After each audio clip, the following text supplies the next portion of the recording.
Hello, it's Wednesday of the third week in Easter, and our reading today is out of 1 John chapter 5, verses 1 to 12. Now, you would think that John has talked about love enough, but no, he's not satisfied that he's gotten the message across. No, he wants to make it clear again, this relationship between loving God and loving our brethren. And he makes it clear that we love our brethren. Here he says, because we love God. That if we love God and keep his commandments, then that is, in essence, showing love to our brother.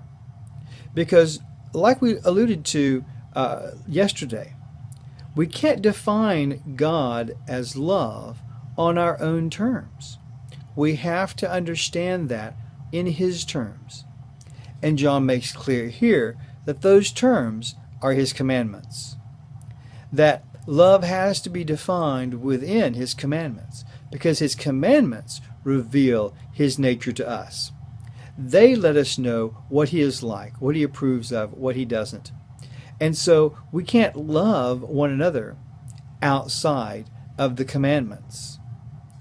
They are the boundaries within which we operate. So love is what God says love is, not what we say it is. I want to encourage you to make that distinction. So when people say, well, what does it matter we're in love? Or, the heart wants what the heart wants. Or any of these phrases to justify love in a worldly sense that's incompatible with God's word and incompatible with God's nature. We have to raise God's standard and say, no, God says that loving our brothers is loving God and keeping his commandments. Now, at the end of this passage, I want to point out one more thing to you. And that's, once again, the exclusivity of believing in Jesus as the way to God.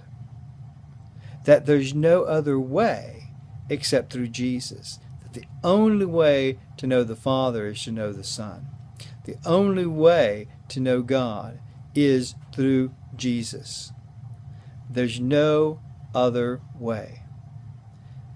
Again, I want to encourage you with that word that you stand steadfast in being confronted with those who suggest that, as long as you do what you think is right, as long as you follow good principles of life or whatever, or follow any number of religions, any number of religious leaders, it's okay, because it's not, because there is one way to God, and that's through Jesus.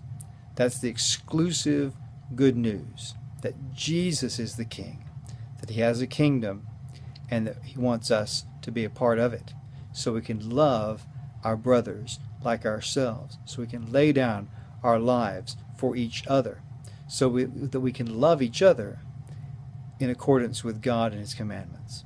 I encourage you with that today, and I look forward to seeing you tomorrow.